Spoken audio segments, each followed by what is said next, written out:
Welcome back, everybody, to another episode of Anything Goes with Anna Rose. And it's been a minute. It has been a minute. I had to take a week off. Whenever I do need to find more time in my life, the podcast is the first thing that I have to just give myself grace with, because this is just pure, value for you, the beautiful, committed, incredible listener. But running a podcast is a lot. It is. As I look at you. You look at me like, I don't run a podcast. I just jump on here every now and then. I was like, but I agree with you. Yeah, well, you see me behind the scenes managing it all and managing it for everyone else. That's what, like, we're in here every day and we do podcasts for people, and it is a lot. And people give a lot of their time for not much in return. Yeah. Like, to basically spread their knowledge out to the world. Yeah. Yeah. Well, you have just heard him, so you know that he is my amazing guest coming back on. Everybody's favourite, Ryan Patricevich. Well, that's why I didn't answer at the start. I'm like, you haven't even introduced myself. You haven't even done the welcome back to the Anything Goes. I'm like, have we started or what's happening? You're just going off script today, baby. I'm off script. It's a Saturday afternoon. She's become a wife, and all of a sudden it's like, Daddy, your turn. Kind of. And that's what we're here to talk about today. So I did take a week off. I have the incredible, my king, my husband. It feels like such a flex saying husband. I love saying husband. It's funny because the first week after our wedding, we run up to a few people and I'm like, oh yeah, my partner. And they're like, you mean your wife? I'm like, yeah, that's it, my wife. I love how the public has my back so hard. Ryan was literally bumping people in that we hadn't bumped into the studio before. And he was saying like, oh, my partner. And they were like, you mean your wife? And I was like, oh my God, I love whoever that was. I was getting corrected left, right and centre. I was like, yep, noted. I have a wife now. Wife. Your wife. But this is the thing. Since the last episode, whenever that was, so much has happened, and this is just our life, honestly. Am I exhausted to my bones? Kind of, yeah. But we're literally here today to talk about the failed IVF. So since the last episode, we've been married, we secretly eloped, we had our second IVF transfer. That IVF transfer failed. Ryan then had an accident and went in for major surgery, and I went in for surgery for my two failed embryos, essentially. They just did a DNC and some other things that we'll unpack. But that's what we wanted to update the peoples on today, just kind of have a general catch up and chit chat and share the goings on of what that looks like. Yeah, basically the last month has been a lot. So it's been a lot. Stay tuned and you'll find out what happened. All right, so let's take people from the top. We got married. Yes. My love. So that story goes, we were planning on doing it on our 3rd year anniversary. So that would have been April 14th. Mm-hmm. But it comes so fast. It was literally here and gone. It's like, oh, baby, we missed it. But luckily for us, we had already sorted the paperwork out. Mm-hmm. So then that was done. And when we chose the new date, we already started the process. So what happened was Ryan became you became really sexily possessive in a sense around like I want you to be my wife. Like I feel like the closer we got to the embryo transfer, you were like, I'm sick of this shit. I want you to be a Patricevich. I want you to be a wife. So when I was looking at that, because I was very committed to the marriage, but I didn't really care about the wedding, if I'm honest. You know what I mean? Like I'm done with like the performance of a wedding, not for me. I was happy to go to the courthouse, but because you'd never been married before, I wanted to make sure you got what you wanted. And then, I feel like a switch flipped in you, like Jan, Feb, and it was so hot and you were just like, I want to fucking marry you. And I was like, let's get married then. Well, for me, I was like, if we're going to bring life into this world, I was like, off my first one, was like not a concern. I was just, I was young, dumb, it all happened. Yeah. And then this time around, I wanted to do it more intentionally. Like same with the proposal. Yeah. Like I wanted to be very intentional of how I did it, when I did it. Mm-hmm. And same with like us bringing in new life to this world. I'm like, we want to do it very intentional. Yeah. So I wanted you to be my wife before we had kids, and we were going for our second round. Mm-hmm. I was like, baby, let's just fucking do it. And we did. It's funny because we actually, so everything feels, I love that. And I felt that from you. And it was very sexy. And that's why I was very like, okay, let's go. We've got to do this then. I'll make this happen.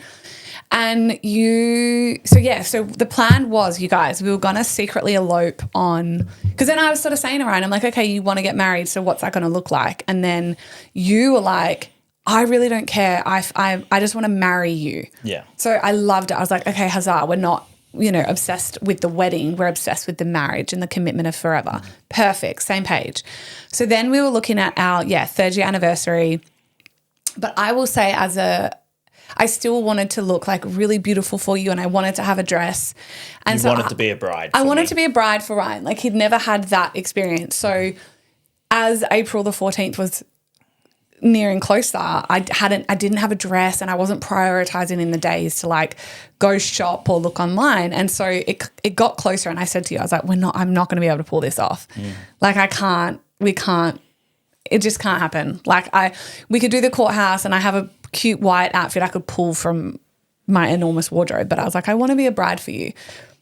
So then we decided, we were like, okay, let's look at the next sweet dates. Like, let's look at a significant date for us that we can always remember. And that's where we landed on 2626. Yeah. And that was iconic. I was like, oh yeah, I love that, because I'm actually really good with memories and dates. So yeah, it wasn't really that for me, but it is better. I like significant dates. Yeah. So it worked out perfectly. I'm like, yep, let's do it. But when we decided that, it was literally 2 weeks. We looked at it and was like, oh, baby, we got 2 weeks. Yeah. I was like, can we even do that? Yeah, it was a little over 2, right? So we were like sitting there. The paperwork was done, so that was fine. No, we were going to secretly elope. We called Jimmy, who's like my dad, who ended up walking me down the aisle. And we were always going to have Jimmy and Dad as our witnesses when we secretly eloped in a courthouse, say. So we called them and we were like, we're definitely going to do it. We're going to do it on 2nd of the 6th, 26. Can you guys come and be our witnesses? And then we'll just go for a nice dinner after. And they were like, we're so excited for you, of course, blah, blah, blah. Then, like, the celebrant was booked. Jimmy and Dad, like, the witnesses were there. And the idea was sort of like, let's just become husband and wife, then we'll have the party later. And no one needs to know. The best friends won't even know. Like, we'll then quote unquote do like the wedding next year sometime when we're out of the chaos of our fucking life right now. So that was that. And then literally 2 weeks out, we were sitting in the boardroom and we were so excited. Like, I was like, oh my God, I'm going to be your wife. Like, we were just in this like vibey excitement. And then I was like, I don't think, like, let's just fucking have a wedding. Let's elope. Like, let's have the crew there. Like, why wait? Yeah. Like, I think what brought us into doing an elopement, we had a couple walk through the studio, and because they wanted to book the space for an engagement party, and we asked them, okay, right, have you got a date set? And they're like, we're literally going to do it beforehand. So we're going to go to the courthouse in Sydney, because apparently that was it's beautiful apparently down there. So they were just going to go to the courthouse and then tell everyone it was an engagement party, but then surprise them. And it's like play the wedding video. Yeah, play the wedding video as they come in or as they're all sitting down, and then it was like a reception for them. So it was like a 2-in-1 engagement reception for them. I'm like, that's really neat. Yeah. And then we were peaking. So we were like, oh my gosh, what's the point? Why? Like I said to Ryan, I'm like, we're literally not going to have one more soul. Like, the exact crew that we want there, it's going to be the same people. And it's not a money issue. So like, why not just do it? And you were like, well, if you can plan it, baby. Like, it was sort of like, I don't know how to, I don't know what I'm doing. I'm like, and within like 2 days, you had like all these plans and all the set. I was like, oh, we're going out, are we? Full out.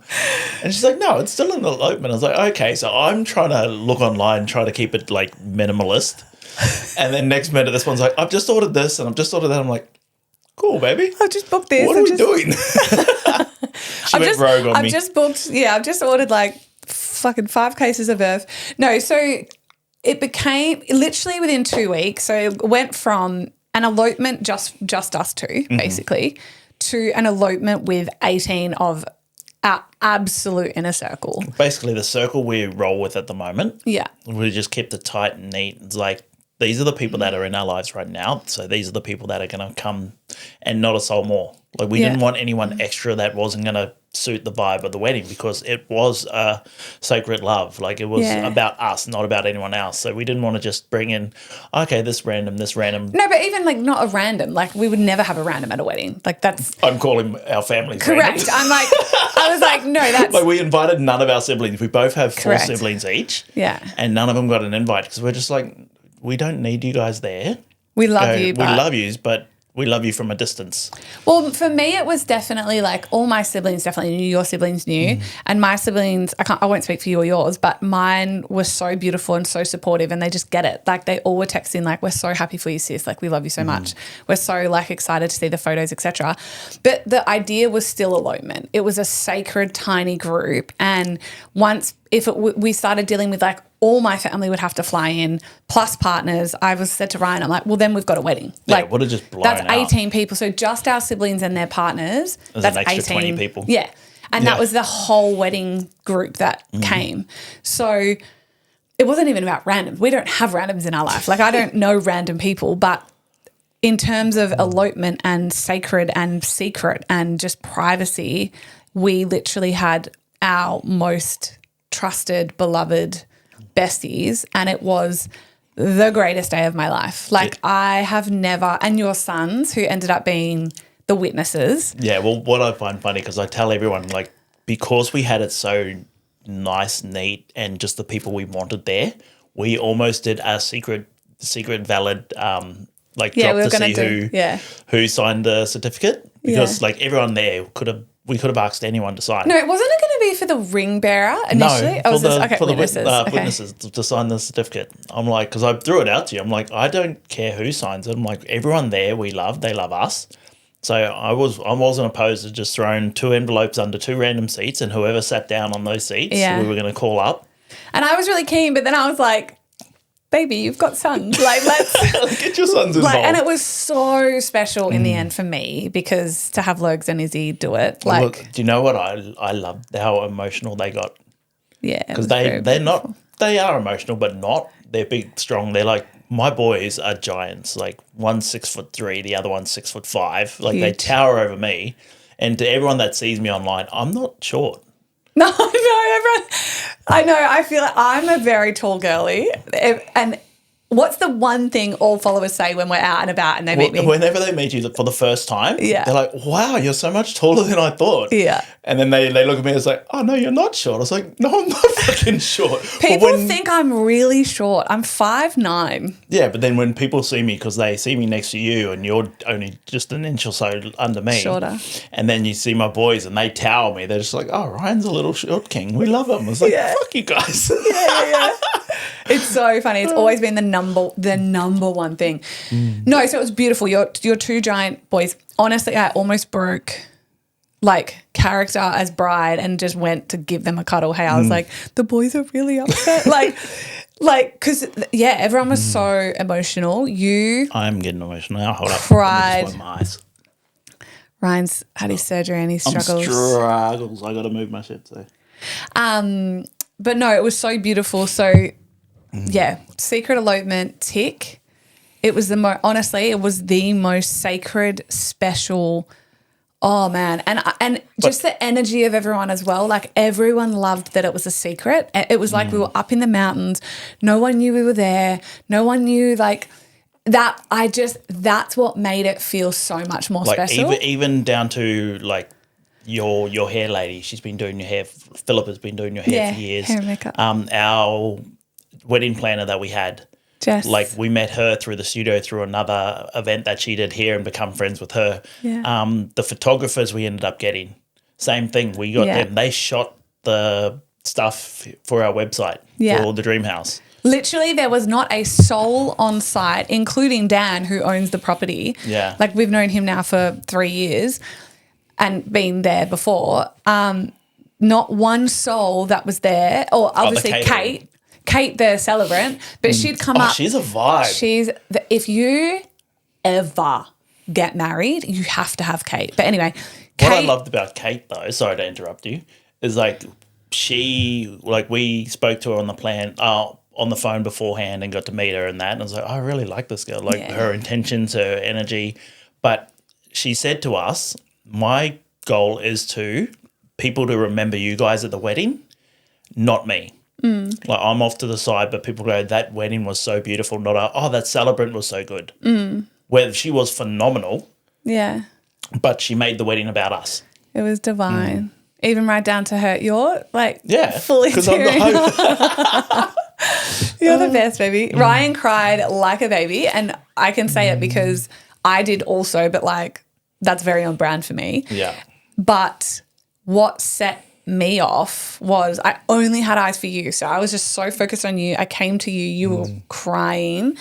I started crying, then we were just like together. And then when I sort of took a minute and we turned out to sort of start the ceremony, looking around, everyone was crying. And not like a random tear, like the boy, like everyone was crying. And I was like, no, fuck, I gotta hold it together. But it was just the most, I just cannot explain the feeling that I had that from the minute my eyes opened until we went to sleep that night. It was just the most surreal, sacred love. That was our whole intention. Ryan and I had sat before the wedding and said, what's the feeling that we want to have? Like, what do we want our guests to feel on the day? What do we want to feel on the day? Like, what's the energy and the feeling of the day?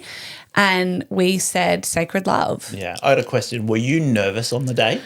Not one bit.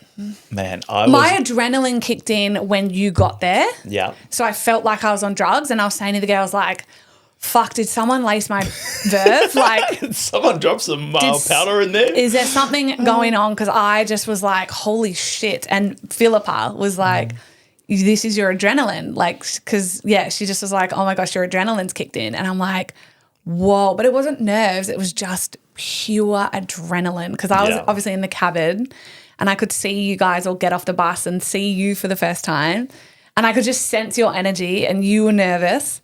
And then, my adrenaline kicked in. But the second the doors opened for me to walk in and I could just lock eyes with you, Man, I was so good. So on the other hand, like all day, perfect. Everyone kept asking me, you nervous? I'm like, no. And they're like, I know when I'm nervous. So when I get nervous, I get the dries in my mouth. He gets a dry mouth. And I was like so calm. And then all of a sudden I'm standing at the end of the altar waiting for you. And then I've just turned to everyone. I'm just like, damn it, I've got the dries. It's kicked in. I'm nervous. Yeah. And then I'm just like, oh, shit. I was like, I'm licking my lips. I've got the dries. And for those who have listened to podcasts, was it SMR? ASMR? ASMR? Yeah, I'm forever licking. I've got making my edit. Yeah. But I just went so dry. Yeah, you were nervous. And like I could not lick. I'm like. Yeah. Didn't someone give you a minty or something? Oh, someone gave me like not a soother, but like a butter menthol. D? Was it D? Yeah. D gave me, do you need it? I'm like, yes, please. Yeah. No, it was the best day. I'm so proud of us. It was like, it was just the biggest secret. That's what I loved. I think and that was a part of the intentionality of it as well, with the sacred love aspect. Like, you don't let anyone in your love. Like, that to me is the most sacred thing. And like I've said before, I've explained it in that. So our kids, for example, our future babies will not be online. You won't see them. You won't ever see their faces. They'll be like, if I'm holding one, you might see the back of them, etc., but you'll never see them by themselves online. They're not going to have anything to do with our online, or especially my online presence. But ultimately, when I'm pregnant, you're going to see a bump the whole 10 months, right? For example, you can't keep that a secret. So, for example, with my IVF, I'm like, it's medical to me. Like, I've shared that journey because I'm like, well, that's just fucking medical. Like, there's nothing romantic or sacred or special about a stick going up my pussy, checking my uterus, like over and over again, or blood tests, or to me, it's just such a medical, scientific, savage experience, IVF. So I was like, I'm happy to share that. When I'm pregnant, you're going to see my bump, but our babies, sacred. They will not be online. Our love, like our marriage that day where we were like promising our forevers, had nothing to do with fucking anyone. And I just loved how secret and private and sacred it was. Yeah. And I can't wait to share more moments from the day. I don't mind that now after the fact, but it's like that day at that moment, in that moment of time was ours and just it was about ours. us and only us. So Yeah. yeah, I love that too. Like that aspect of it has been sacred. Like same with the proposal. No one knew. Like when I proposed to you, know. like because everyone was anticipating and expecting something because we had our trip to Europe already planned. So everyone was speculating, but they'd been speculating for the last year and a half before that. So every trip we took, so when we went to Bali, they're like, he's going to do it in Bali. Were they saying that to you? Because I feel like, so you proposed a year in, Yeah. firstly. Oh, was it a year? It was June. So Just April, over a year. just over a year. Yeah. What I knew from about 3 months in. What everyone was speculating was Europe. Convinced that you were going to do it in Europe. And I knew you wouldn't. I was like, oh no, because I'm 30, however old I was, 35. Like, I'm like, that's so cliche. Like, that's not us. I don't know. I'm so and glad also, I I was like, we've been together a year. Everyone calm the fuck down. Like, which is so iconic because then you did it. And I was like, okay, I love it. It's funny, and because we had a proposal in here yesterday, and it was so neat, and it just brought back flashbacks and memories of when I proposed to you.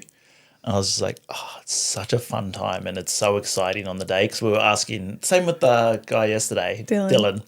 So asking me, you nervous? He's like, nah. And then probably about 10 minutes before she was meant to arrive, really cute. he just stood there. I'm like, oh, it's just kicked in for He him. turned around, he looked us dead in the eye and he goes, all right, guys, I'm really nervous now.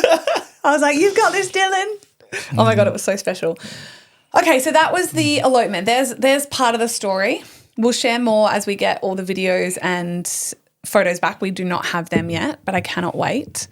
And then, so on the 2nd of June, There's a story behind that too, though, because the photographer was like Georgia. ready to pop. Yeah. And she's just given birth 3 days ago. So Congrats, congratulations, Georgia. Georgia and Tay, Arrow Collective Media. We love them. So that was that. 2nd of June, 2026, we got married, my love. And then we are wifed and husband.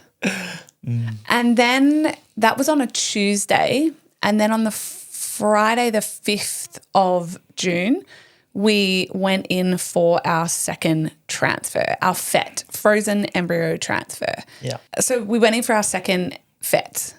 Now, which failed, which we all know because I very publicly share this. What I will say going into that, firstly, what I loved about that whole situation, the positives was we didn't know when we were going to go back in for our second transfer because we have been working with our incredible life-changing naturopath, Dr. Anne-Marie, and we still are, but like her guidance and her basically approval to go for a second transfer. As you know, we unpacked it comprehensively. I actually don't think we did. We did, yeah. I was going to say, had I gotten all my results? So, yeah. So, after the fresh transfer, thank God, instead of listening to Dr. Ong just being like, let's go again, I was like, no, something wrong occurred. Outside of even if it was just a viable embryo or not, something happened environmentally. My body rejected this really hard because I started to bleed really severely from day 4. So I wanted a naturopath, found Anne-Marie, Dr. Anne-Marie, highly, highly recommended, started with her. And yeah, there was so much wrong. I had mycoplasma, ureaplasma, which are 2 bacterias which cause spontaneous miscarriage and issues implanting. I had an undiagnosed double gene mutation of the MTHFR, which causes severe and high inflammation and issues with folic acid and all the things. And I had thyroid antibodies. So basically, as healthy as I am, so every other health marker, my bloods, which were the most comprehensive bloods both of us have ever done, was perfect. She was like, amazing, perfect. However, bacteria, MTHFR, and some thyroid antibodies, which occurred basically from the double bacteria and the MTHFR. So all of that being said, we were then working comprehensively with Anne-Marie to work on my environment. So then when when another transfer went in, hopefully if the embryo was also viable, etc., it would stick and the baby's ready basically. So we'd been working with Anne-Marie since February, and we then were on tonics and all the things.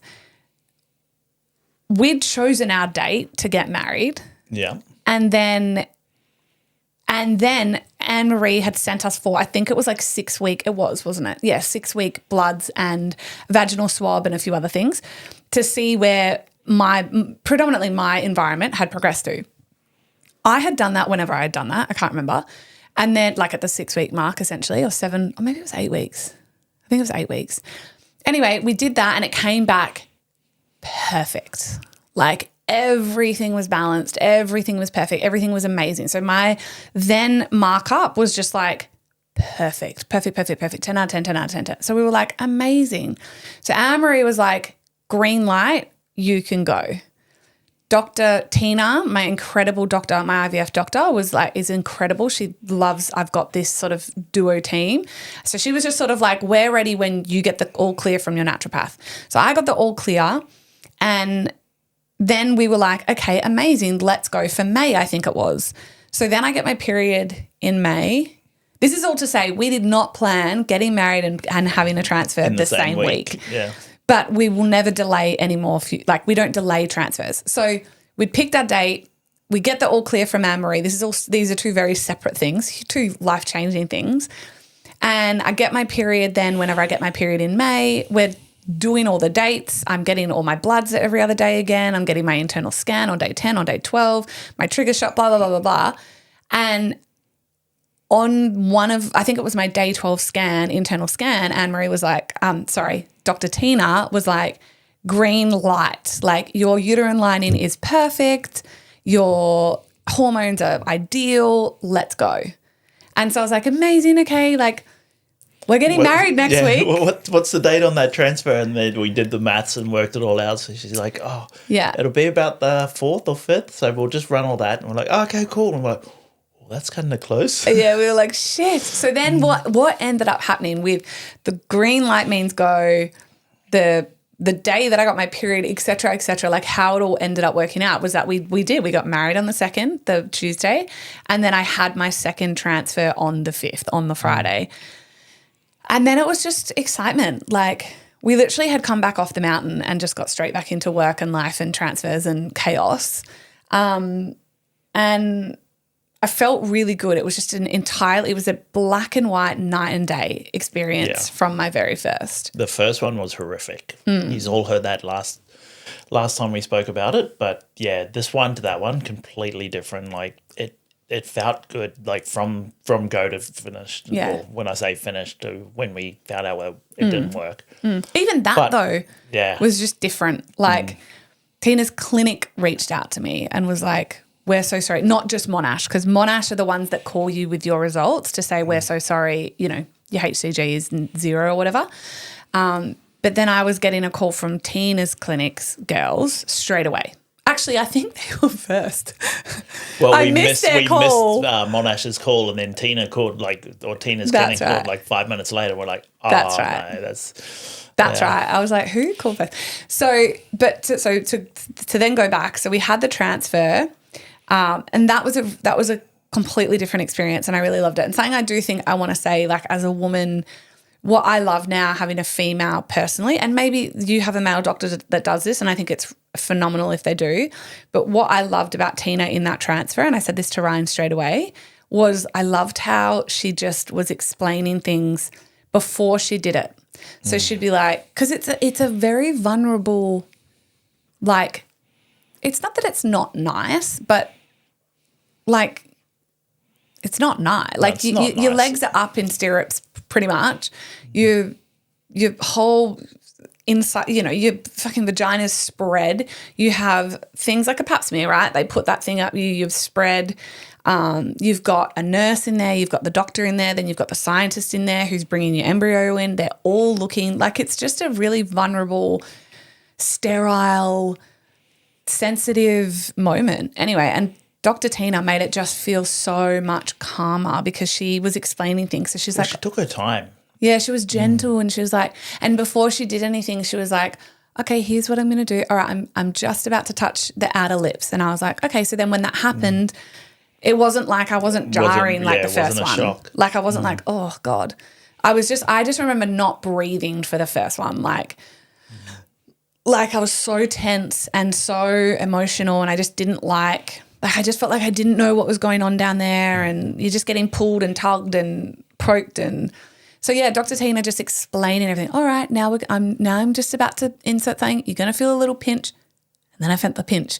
But it wasn't like the first one, because I was anticipating it and waiting for it. So it was just nice. The whole experience was really nice. I'm very grateful. As nice as it could be for that experience, I should say. Yeah, to have 4 people in a room getting pregnant. The worst thing about it is I'm up the other end. I don't get to see. No. Yeah, I know. You could, honey. You could go down and have a look. So you could literally – do you know what? If you ever wanted to see my cervix, that's your moment of opportunity. I just feel it later. Yeah. Gian Petrizovic. So I'm trying to be good here and not say anything cheeky. Anyway, so that all happened. And, of course, just like the rest of you, if you listen, you're generally a big proponent of my life. You follow along. You know it felt different. You felt different. We all felt different. Like the energy of it just felt different. It was so cute when it happened, Tina. We saw like it was like a little shooting star that came on the screen. It was all just so different and so nice. And we for sure were confident, knowing my environment was perfect, essentially. I didn't have any thyroid antibodies. I didn't have any bacteria. My MTHFR is completely managed, et cetera, et cetera, et cetera. We were like, yeah, this is the go one for sure. Yeah. And then it was not. Like any like normal pregnancies, like some just don't stick. Correct. And as much as you try it, everything was perfect. We had the good embryo. The environment was perfect. I go, but it just must not have been a viable egg or embryo for your match this time. So yeah. So that's where I want to go to. So do you want to talk about so 10 days. So here's what I will say though. I remember on the walking out of the clinic, I was just trying to think. I was like, when did I say it? I can't explain it, but I just knew literally the second that very first embryo was inside me, like I was like, this isn't, like I'm not pregnant. Yeah. You remember, I just knew, and I was basically mourning that almost straight away. I think that was the emotion I felt in the car. It was like I just knew. It's just a woman's intuition. When you're really intuitive, it was like I knew. I will absolutely say this one felt so different. And I was like, and this is what I think. I think their soul is just right here. Like, I don't doubt that at all. Hurry up, mummy. Like she's banging down, she, whatever, is banging down my uterus. So that felt extremely different. And it was really beautiful. And I felt different. I felt so many symptoms. I could barely go into the gym. The fucking smell of men made me vomit, like dry reach. Oh man, my scent sensitivity the first 4 days was out of this world. It was funny, but not funny at the same time. We were in the gym and we were up on the bikes. We're cycling. Then this young kid come in and jumped next to you. And they didn't smell bad. It was just cologne. No, it was just cologne, and it wasn't even that strong. Nah.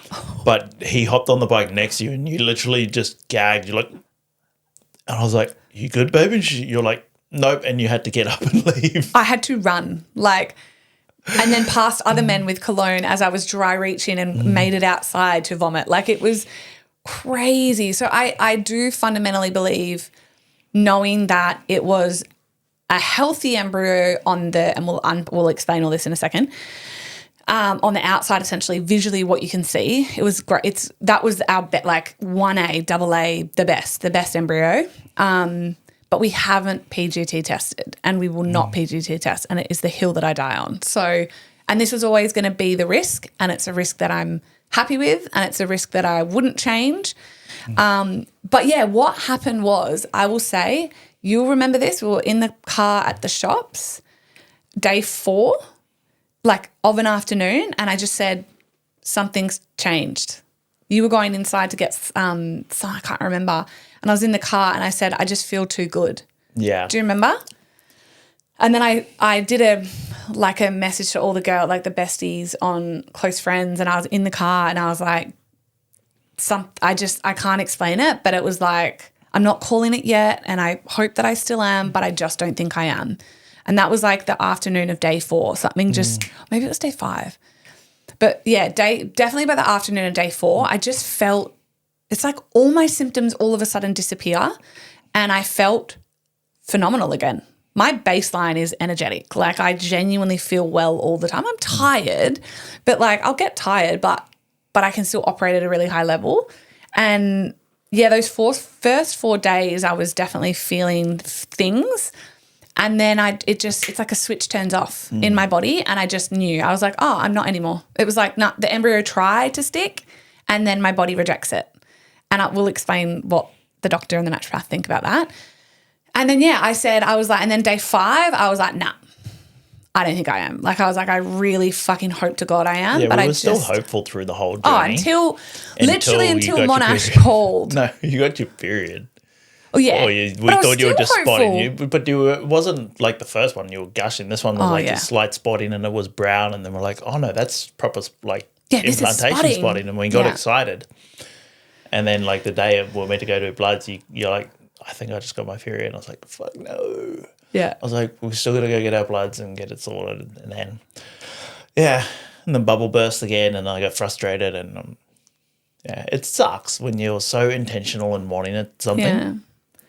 But that's the thing. So I pretty much knew. I hoped against all hope, and it was incredible because like my bestie's like, no, not Lozzie, Shan definitely though. Yeah, definitely Lozzie almost died. Poor Loz. Loz had HG, so yeah, her pregnancies have been horrific. But Shan was like, babe, I actually felt like a goddess, and I loved that. I was like, okay, so I can feel this good, but I just knew, like, I was like, all I know is that I will know when I'm pregnant. Like I know that I am going to fucking know to my soul that I'm pregnant. And again, this time I was like, I don't think I am. Anyway, cut to day 10. We did the test. It was negative. It was very fucking negative. And I went into a shock because I was still hopeful. And because I still didn't have my period, so I was like really hopeful. And we were going for our bloods the next day. So we peed on the test because they do say to, they're like, you definitely can by then. So we did that. And then we didn't actually look at it until the day of the bloods. Yeah. So I actually, because I knew, right? Like I knew, and it was like I just didn't want to look at it. So we didn't look at it. And then on the Tuesday morning, that's right, before the bloods, we looked at it and it was negative, and I did definitely go into shock. I remember thinking like as much as I knew, you still want it more than you want to breathe. And I went into shock, and then we sort of stopped the camera and I broke. So we were filming, we flipped it, honestly still thinking like this is the time. That's why you film it, because you're like, this is going to be the one that. Yeah, you want that reaction. It's positive and we're parents. Like, so we flipped it. It was negative. We stopped the camera, and then that's when I went and broke, and I fucking broke. Yeah, and from the start of this journey, Anna spoke to me and was like, "Is it okay if we share this? Because no matter what, like I'll share we're going in, so people are going to know we're going in, and if it fails, people are going to know it failed because I'm not pregnant." So yeah, because people are like, why do you do it to yourself? Why do you document it and have it all? And it's like, because it's there and it's real life. And it's life. And I think there's so many people wishing us good luck and I almost feel bad for them because they get so emotionally attached to it as well. And they, young girl at the gym, so the gym owner's partner, he sent Anna a message the other day and just condolences about it all. And he goes, we were at home and Riley was on the couch and all of a sudden she just started breaking down crying. And then he's turning going, are you okay? And she's like, no, it's just so unfair. Anna's lost her embryo. But it really matters, and I'm so grateful, and I'm so aware that that's the beautiful energy that I get to hold of of hope from everyone. And I think hope matters and faith matters and love matters. And I feel and receive all that so beautifully from everyone. So, yeah, I did break that day. I cried for like half a day on the couch, like sobbing. And you just sat like, I just remember laying facing the window and you sort of sat at my back, just not moving. And I cried until I was done. I was really sad. And then I'd had the end of financial year sale for Tour Collective, and so hundreds of orders were going in, and I was like, and now I go pack orders. Like, I'm just going to get up and dust myself off. And I will say as well, like, people are like, you're too busy and this, da, da, da, da, da. I'm like, firstly, I'm not too busy. And secondly, I look at it like that gave me so much purpose that week. Yeah. And I was so grateful that it wasn't a distraction. What it was, I always say movement moves the trauma and like all the things, the muscle memory. So for me to be able to stand up in my warehouse that I'm obsessed with and pack orders, just methodically moving my body, and I would cry. Like, I would be crying and then I would be sad and then I would be happy. And like, I was able to just move through all my emotions instead of, for me, laying on the couch or getting into bed for days on end. Zeus, I did that. The first one, I absolutely did that. And then I'd get up and I'd go move and do some other things. I was angry. But this time it was just different. Everything felt different. I cried half a day and then I got up and I got on with life. But our beautiful naturopath, we got on the phone with her and she talked you through a lot. Yeah, she's fucking amazing. And then was like, okay, so from here now, this is our next plan. Yeah, I want you to talk about that because I've talked a lot. So go from the start. So then what happened was, and then you can tell the full story. So that all happened on the Tuesday, and Anne-Marie knew that we were going to go in for the bloods and stuff, so she'd booked a call with us that night. She was like, no matter what, let's have a call for 5 o'clock. If it's good news, we'll celebrate. If it's not great news, we'll have a plan of attack. So do you remember the call? Oh, well, we were on the call. I left, remember? Yeah, he went to get pizza. I went because I'm like, I'm not fucking cooking tonight. So let's just get pizza, have a wine. You're not pregnant. Let's just have a pizza and wine and just relax and just, it is what it is and we'll move on. And then we spoke with Anne-Marie and then I told her my theory.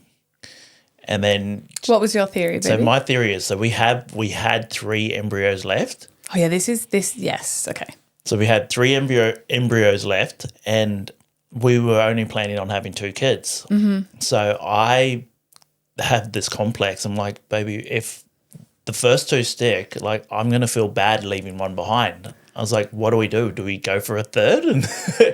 Or what do we do? And you're like, I think I only just want the 2 though. Let me tell you, friends, Ryan was not leaving that 3rd embryo behind. So for several months, he's been saying to me, we're having 3 kids. I've been telling people, I'm like, well, I want 2, but we're having 3. Well, I didn't want to leave one behind. So I'm like, did I jinx it? Because like did we fail? And then because we're only meant to have 2. I was speaking to Anne-Marie and when she was going through it all and I told her my theory and then I left to go get pizza and then she then said to you that I think there's something in that, like energetically. Yeah. Like the universe hears you when you speak something out aloud. And I was like, sorry, my bad.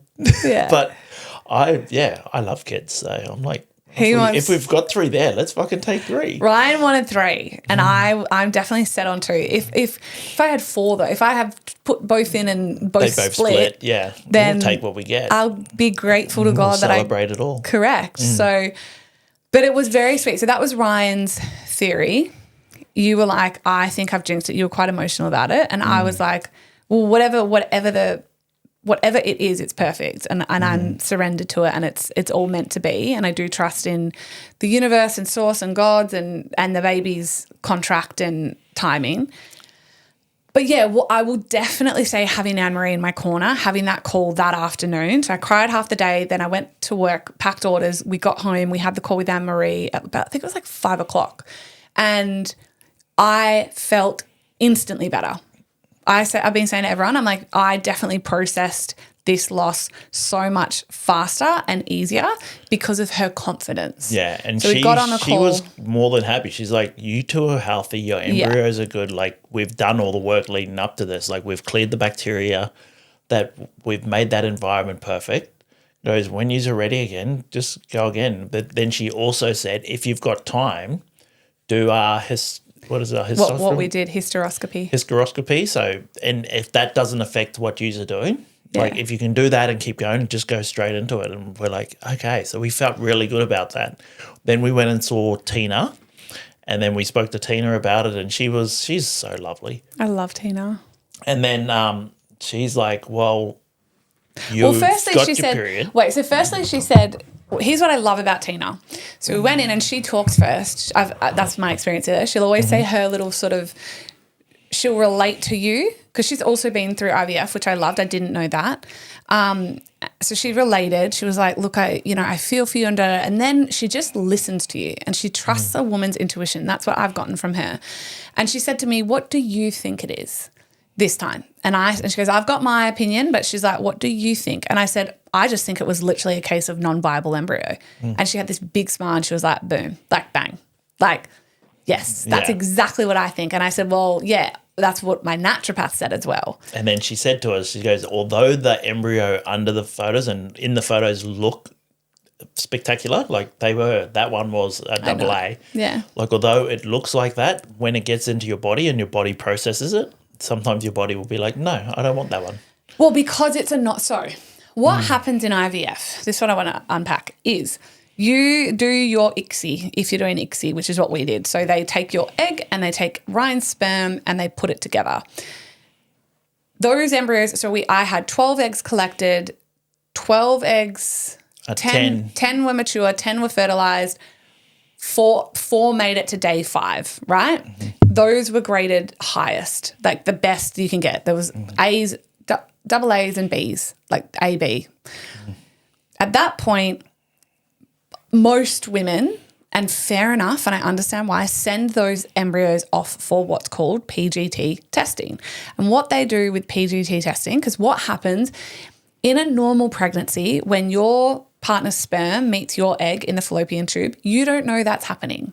And at that point, that sperm can also go into the egg and your own blastocyst starts to occur. That embryo that's becoming a blastocyst is traveling down your fallopian tubes for 5 days, which is the 5 days that my embryo is getting becoming a blastocyst in a petri dish. And even though that sperm took, like the egg allowed the sperm to come in, the embryo started to multiply, the embryo turns into basically like the 5-day-old blastocyst. Visually, if you could see inside your body and you were looking at that embryo at that time, it would also be graded. It can be graded. What you don't know if you're trying to fall pregnant naturally is if all the chromosomes are there. And that's what PGT testing does. So even though that blastocyst has formed and everything looks to be normal, your body is an innate miracle and reads the blastocyst, the embryo, and either accepts it and it becomes your baby or rejects it. Naturally trying to fall pregnant, 9, 8, 7, 6 times out of 10, your body rejects it. And you don't even know you've had an embryo trying to implant because you can't see inside your body.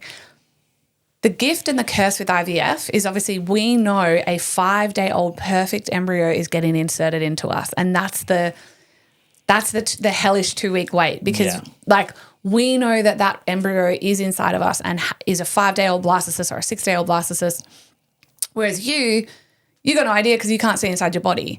So when you're just trying month to month to month to month, it's not that like the egg hasn't met the sperm. Like your egg could have met the sperm on every occasion. Correct. But your body didn't want to take it. So you just pass it through as a normal period. Correct. So but because we know the eggs met the sperm, we get extra excited, but extra hopeful. So basically, so there's that. The other thing I really wanted to address, because this is the number one thing I'm getting asked, a lot of women are saying, why can't you just do that in the know an IUI, which is basically they take Ryan's sperm and they track my egg still. And when I ovulate, they literally turkey-based his sperm up me and pray that sperm will reach my egg, and it's just a more natural process of IVF. We can't do that because Ryan has had a vasectomy. That's why we're in IVF. When you get sperm from a vasectomy, so they have to go into his epididymis, and surgically remove his sperm. And what I've learned in the last couple of months is that sperm taken from a teaser and a appeaser, which is what the surgery is essentially when they're taking sperm that way, is it's called immature sperm. And I didn't know this, but basically sperm grow their tails and get their strength when they're swimming up the vas deferens and when they're ejaculated. So they're swimming from the balls and they're like... It's like they get an electric shock, so a wave of life. So they just sit dormant. They don't sit dormant, but they're in the scrotum. Like little immature boys. And then they're just chilling on the couch, lazy little shits. And then, they don't come alive until they ejaculate, they pass through the vas death. Yeah. And then go up.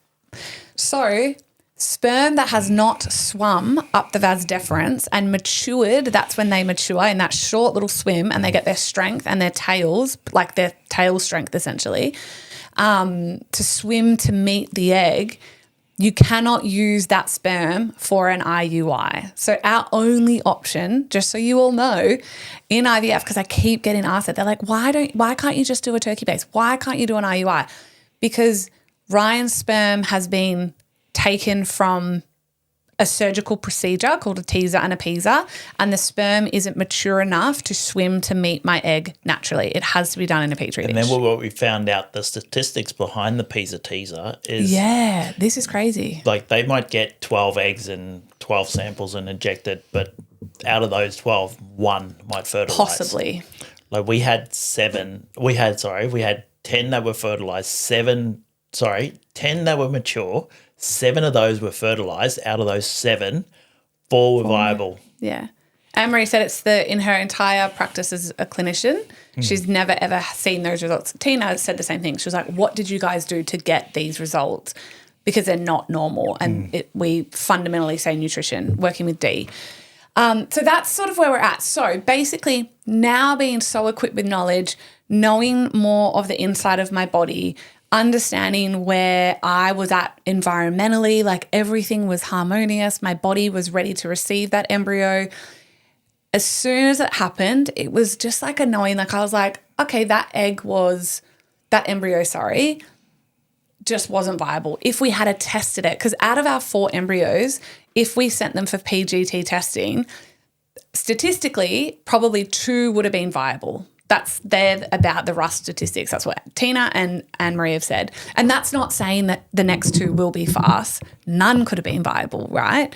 So this is just going to be a game of Russian roulette for us now, which it is for every single woman in IVF. But when we got on the phone with Anne-Marie, she straight away was like, go again. You are going again. You can go straight away, because when you have your HCG test with Monash or with whoever you have it with, but for me it's Monash, my base level hormones were all perfect again, which was not ideal. Because we wanted to be pregnant. We wanted to be pregnant, but the fact that my HCG was 0, my estrogen was perfect, like my progesterone was where it should have been, it was at 3, like it meant my body was just naturally being harmonious and it was doing all the things that it's meant to do, and all the hormones were back to where they should have been at that point in a cycle. So I could have very much just gone straight away again. And Anne-Marie was like, go again. You've got 2 more. You know how healthy you are. Your environment is now perfect. Like, we know you don't have bacteria. We know your MTHFR is balanced. We know your antibodies are balanced. Like, but you go again, because statistically speaking, 50% of them were not going to work, and unfortunately your first 2 didn't. I still think, unfortunately, our very first egg, because that was also a very high grade, could have potentially been a very viable embryo, but at that point my environment was fucked. I had both the bacteria, blah, blah. So statistically, at least one of these, the 2 left, will stick, and maybe that's the one that will split. And that's how we get our 2 babies.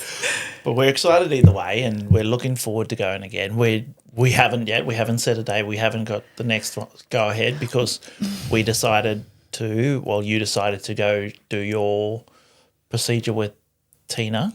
Well, I said I want a break. Yeah. That was my big thing. I said, so Anne-Marie was like, go again. Dr. Tina was like, I agree with her. As your medical doctor, I'm saying go again. You are in perfect prime position, you absolutely could. All your hormones are balanced, da-da-da-da-da. You've got a perfect uterine lining. And I was like, yes, and I just need a fucking minute. Like, I need a minute. I'm sort of just done with the internals and the blood tests and the timing and it's good because we don't technically have to be like, okay, it's not that we ever would, but like we've got to fuck now because, you know, it's day 13, like women trying to fall naturally. But what we have is like, okay, we've got to go to the clinic today to get tests. Okay, we've got to go to the clinic today to get bloods. Okay, now we've got to go back because we've got to go have an internal. Like, I'm done with that for the next couple of months. I'm not going to take a fucking 6 months or a year off or anything like that. But and it's not even about my body. If anything, we should probably be going straight away. But I also am like, we just got married, which is so exciting. Yeah, I'm like, I think mentally and spiritually, I think more spiritually. Yeah. I was like, I just need a couple of months just to be your wife and not be obsessing about embryos and clinics and internal scans. And it is a lot. It's a lot. It's exhausting. It's sad. It's hard. Like IVF is fucked. Yeah, and then your silly husband decided he wanted to go make stuff worse and and have an accident. And have surgery. That's the other thing. Yeah, and I'm caring for you. He's a week in and he's pretty much can do everything now. Yeah, I just don't like being a burden. You're never a burden, baby. Yeah, like I'm literally a week out of surgery and I'm like, oh, I reckon I can do that. I can feed myself now. He can feed himself, which is a huge thing. But no, so we're taking a little bit of a break, a couple of months, maybe more. And so what happened, so Dr. Tina then was like, so Ryan had his accident, now this is this timeline. Ryan had his 2 weeks ago now. Yeah, but married on the 2nd of the 6th, transfer happened on the 5th of the 6th. So Tuesday we got married, Friday the transfer occurred, 10 days later, so like the following week after that, like 2 weeks pretty much, we then knew found out we'd lost the embryo. Ryan, though, that Saturday prior had the bad accident. So sorry, that's like It was the Saturday after. No, it was Saturday before. It was 100% the Saturday before. So I was still potentially pregnant. Oh, yeah, it was too. You had so I was in hospital with you for the Saturday, Sunday. I remember being in Tina's office like, I just came off my bike. Yeah. And then Monday, Tuesday, we knew Tuesday for sure we knew we'd lost it. Mm-hmm. Ryan I'm in hospital with Ryan on and off because he has an orthopedic surgeon appointment and all these things, which was crazy, packing orders. Then the Thursday in the morning I have my appointment with Dr. Tina just to do a big follow-up in person on like where my head's at. So we found out we lost the baby on the Tuesday or the embryo on the Tuesday. Thursday we're in with Tina. And Wednesday we were in with Tina. Oh, Wednesday? Wednesday we were in with Tina. No, it wasn't. Thursday I had my morning. surgery on the Thursday. And then I dropped you to your surgery. I had the surgery after that meeting. Yeah. Okay. This is how crazy it's been. So literally we go see Dr. Tina in the morning on Thursday morning. We then come back here because I had to bump a client in. Yeah, it was an 8. Then I dropped Ryan to the hospital. He has his huge surgery on Thursday afternoon. I pick him up Thursday night. He was very high, which was so funny. But what had happened in my appointment with Dr. Tina on the Thursday morning was she had said, well, look, I'd love to go in and just do a DNC, a hysteroscopy and take a biopsy because she was like, you have had 2 losses now.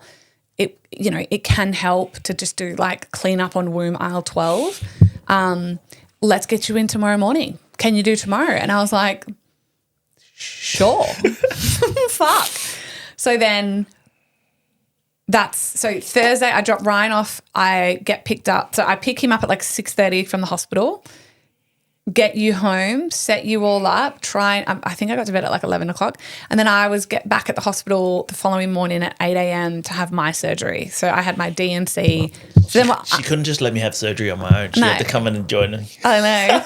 So what I had, just so everyone, because we share it all, was a DNC, a hysteroscopy, which is just a camera up there. So Dr. Tina can like fully visually check it all. Are there any polyps? Is there any scar tissue?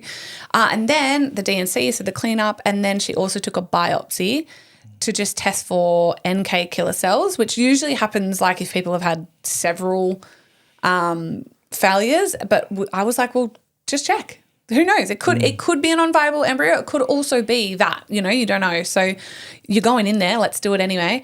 And then the queen that Tina is also did what's called a poppy seed flush. Yeah. And she told me about that. She'd said basically like, if this continues to occur, what we can do is this poppy seed flush. And that's if you're also putting viable embryos in. Like obviously a non-viable embryo is just never going to stick. But what that is, so what they discovered, it's a dye flush that they were using on women, I think it was for MRIs. And what they were finding was these women, even with fertility issues, so couldn't get pregnant or had been trying for years or been told they couldn't have children, after these MRI sort of tests where they were putting this dye up them, it's a poppy seed flush, they were falling pregnant very shortly thereafter, like the next cycle. And so the science community ran a double placebo, they had the test subjects with people that were struggling. So they had the ones that didn't have the flush, the ones with the flush. The ones that didn't have the flush, none of them were falling pregnant. Yeah. The ones that had the flush, more than, was it 40 to 50% of them? Yeah, I think it was like high 30s to high 40% were falling pregnant within the next couple of cycles. And they're like, oh, wow, okay. Yeah. There must be something behind this. So you got that done. Yeah, which I love. I was Tina's stoked. a queen. Tina is a queen. So it was like a big womb clear up, check, test, tick. So I feel good. That's where we're at. That takes you to right now. Today, that was a week ago. Yesterday. I feel really good. Womb feels really good. I feel normal. I'm not bleeding. It was just a really easy, clean. Yeah, I feel good. I feel confident. How did you feel post surgery for the next couple of days though? I felt like I had a bowling ball that was going to fall out of my pussy for sure. Like I had the heaviest, which is very normal, but it just felt like you have a heavy bowling ball. You just feel your uterus. Like you just feel it. Because I think you're giving people false hope. Like, oh, you're going to feel great after the surgery. Like you had surgery and you were like, very next 2 days you're walking around like, oh, it feels like, I'm like, are you okay? And you're like, it just feels like I've got a bowling ball ready to fall out. Yeah. I was like, you good? And you're like, yeah. And I'm like, oh, okay, can you come scratch my face? I can't reach. We were such a hot mess, literally. Oh. No. Which comes to my surgery, fuck, man, I was so frustrated. Like you just, like if you've had the experience and not been able to use your arms properly, it is a nightmare. Yeah. He looks really well. I want to say as well, if you're watching this on YouTube or you're watching this on Spotify, hi friends. Hello. Hi friends. Yeah, I'll show you. So there's 1 and 2. So both elbows, I've ruptured the tendons. It's clear, snapped off his bone. But if you are watching or you've kind of seen him in the background of my video, it looks like he's functioning really, really normal, but he cannot lift, he cannot pull, he cannot. So although his arms, although they're not in casts, even though he should be having them in slings, but it's his body. I trust his leadership. Well, I trust he knows. Taking any pressure off my arms. Like all they were doing was pulling my neck and then giving me shoulder and neck pain because I was just pulling my shoulder and neck forward and it was taking no pressure off. Yep. I was like, I don't see the purpose of it. Like for a proper person that was using the sling properly and you can bend your arm and it takes the weight of it, fair enough. Sure. But for what I had, I'm like, it's not. And I don't argue, do I, baby? It's your body. No. I trust your body. I trust your leadership on that. But no, what I wanted to say is I feel like you yourself are giving people almost a false sense of like you look normal and fine in the background of videos and on podcasts. But that's what I do my whole life. I know. When people look at me, I'm like, oh, okay. And I tell them all the injuries that I've had or past surgeries. They're like, how are you still functioning? And I was like, because I don't give up. I don't quit. I don't make excuses. Like I have all the excuses in the world to be a fat slob. Like if I wanted to and people wouldn't bat an eyelid because they know what I've been through.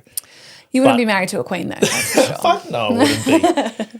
But that's it. I was like, anyone's got excuses. You can make an excuse up to not do anything if you really wanted to. Yeah.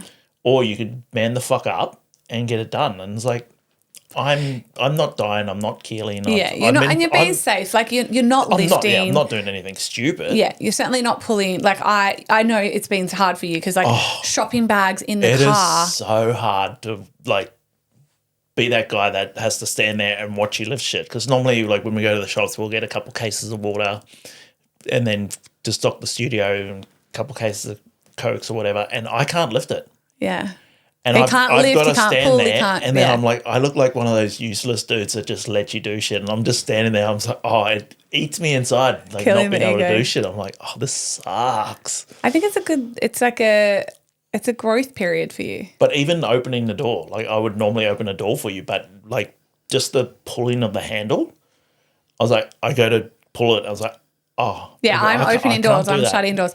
This is what I want people to, like, this is what I was trying to say, like, as much as Ryan in the background of my videos and in general, like, you're able to, like, pick a jumper and put it in a thing. Like, you've picked... because that weighs, like, 200 grams. Correct, right? So this is where I think people are like, she's... I don't know if they are, but it's like she's fucking making him back orders. It's like, slave boy. You want to do that. You want to help because you don't feel very helpful in any other capacity. But literally this poor guy cannot open a door. He can't, like, no driving, like, you're not, all these things are very hard for you. So as much as it looks like you are well and thriving and back, he's certainly not. The hardest, like, because I'm still going to the gym and I'm doing cardio. I sit up on the bikes and I do like half hour on the bike, then another 20 minutes on the treadmill, and then I'll go and do just some light leg stuff, because just on the pin stuff, because I can pull a pin out and put a pin back in. That's probably the extent of what I can do at the gym. But I watch all the other boys at the gym lifting and getting ripped and bigger. I was like, you sons of bitches. You'll be back, baby. You'll be back. All right, well, we're going to leave it there because we are definitely over the hour. But this is what the podcast is about. Anything goes. I'm always so grateful that you follow along. I've always shared my life. It's like an open diary for me. So that's the most up to date of our lives that you could possibly get. So the last month, basically. The last month? The last month. All this happened within the last month, and it's been fun. It's been exciting, and it's been a ride. Yeah. But they're all caught up. You were all caught up. You are now officially caught up on the Anna and Ryan chaos. I've got so many exciting guests coming up in the next few episodes that I cannot wait to bring to you. I'm also bringing my two best friends on. We're going to talk all things sisterhood and friendship and just how to cultivate that in your life. There's just so much good stuff coming for the podcast. What I also want to say is just how grateful I am for you as a listener. It blows my mind how every single week you are listening, the views keep going up, the shares are going up, the follows even on the Anything Goes Instagram podcast are going up. I am just so grateful. You honestly have no idea for every single share, every single follow, every single review, every time you share anything, and just showing up week after week after week. The numbers just don't go down. They're growing and I'm grateful, and the more I can bring you inspiration or motivation or just shares of our life. Like that's kind of the chaos of it, right? This is why we follow it all. It's funny because just the other day we were out for our afternoon walk, and a lovely lady was running by, and she's pulled her headphones out and she's running by like, I listened to your podcast. I love your podcast. Anna. Yeah. If that was you, oh my God, if that was you, we'd love you. Hi, I loved it. I always get stopped when I'm out, but it's usually just like, I follow you, Anna. Like, I find you this, and I love that. And I always say hello. Always feel free to say hello. I never don't mind it. But this one was really cute because she just like was running and didn't stop and was just like, I love your podcast, Anna. And I was like, thank you. Just thank you from the bottom of my heart. Thank you, thank you, thank you. This has been a longer episode, but there's a lot to catch you up on. When I haven't shared the updates in a month, there's a lot to sit and unpack. So I'm so grateful to you as a listener. Thank you for being here. As always, this is not really a shareable one. It's like, I mean, you could and be like, this bitch is crazy. What a life. But no, just thank you from the bottom of my heart. And baby, thank you for just, always coming on, always being open, always being ready to share your perspective on things. It's good. It gets me out of the house. It gets you out of the house. I'm always in the studio. I'm like, I'm here anyway, so I may as well take a seat. Take a seat and get Talk on the some mic. shit, so. Yeah. But I love you all so much. Like I said, I'm just so grateful, and I will see you on the next episode. And until next time, stay wild.